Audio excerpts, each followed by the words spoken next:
Victoire, gloire, exploit. V-G-E.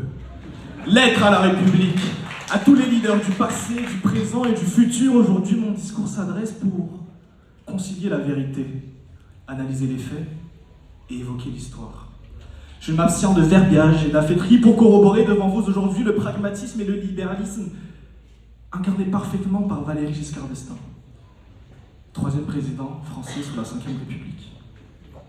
Martin Luther King disait au sujet de la vision que la différence entre un rêveur et un visionnaire, c'est quoi? C'est que le rêveur a les yeux fermés, tandis que le visionnaire a les yeux ouverts. Alors pouvons-nous considérer que Valéry Giscard d'Estaing dormait les yeux ouverts? Ouverts sur le futur, sur l'opulence, ouverts sur la jeunesse, la mondialisation et sur les droits de chacun, mesdames, messieurs? Je pense personnellement qu'il était tout simplement amoureux de la France. Mon intention aujourd'hui est en aucun cas de briser les couples de cette salle. Je m'éloigne de cette tâche, mais toutefois, mesdames, je m'adresse à vous. Pensez-vous que votre mari vous considère comme Valéry Giscard d'Estaing considérait la France? Eh bien, si ce n'est pas le cas, je vous invite très cordialement à vous poser des questions et à prendre les mesures nécessaires. Entre autres, le divorce, par consentement mutuel, bien évidemment, car je ne m'adresserai qu'à une seule personne. Madame la France, disait-il, quelle preuve d'amour infaillible. Giscard d'Estaing inspire. Son amour pour la France inspire. Car tout acte d'amour est contagieux. Et nous n'avons qu'à regarder les mandats suivant son septennat pour constater cela. Veuillez m'excuser.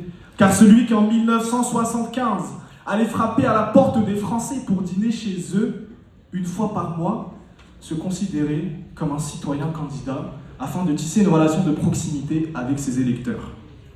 Il en a inspiré les générations à venir.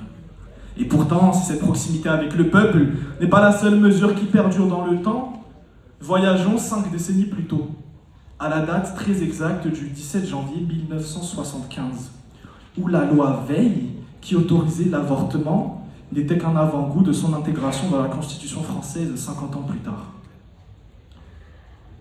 Mesdames, Messieurs, je pourrais passer des heures à vous faire l'éloge des accomplissements de Valéry Giscard d'Estaing, mais malheureusement mon temps est limité. Alors maintenant, pour celui qui, à la France, souhaita la Providence, pour celui qui, aux Français, rendit leurs biens les plus précieux de la collectivité nationale intacte, pour reprendre ses dires, osez me dire qu'abaisser la majorité civile pour permettre à chaque jeune de se rendre compte politiquement de ses droits n'est pas libéral. Osez me dire que l'unification sociale n'est pas une décision tirée d'une vision pragmatique. Monsieur le Président,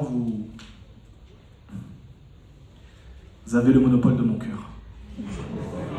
Chère audience, merci. Au revoir.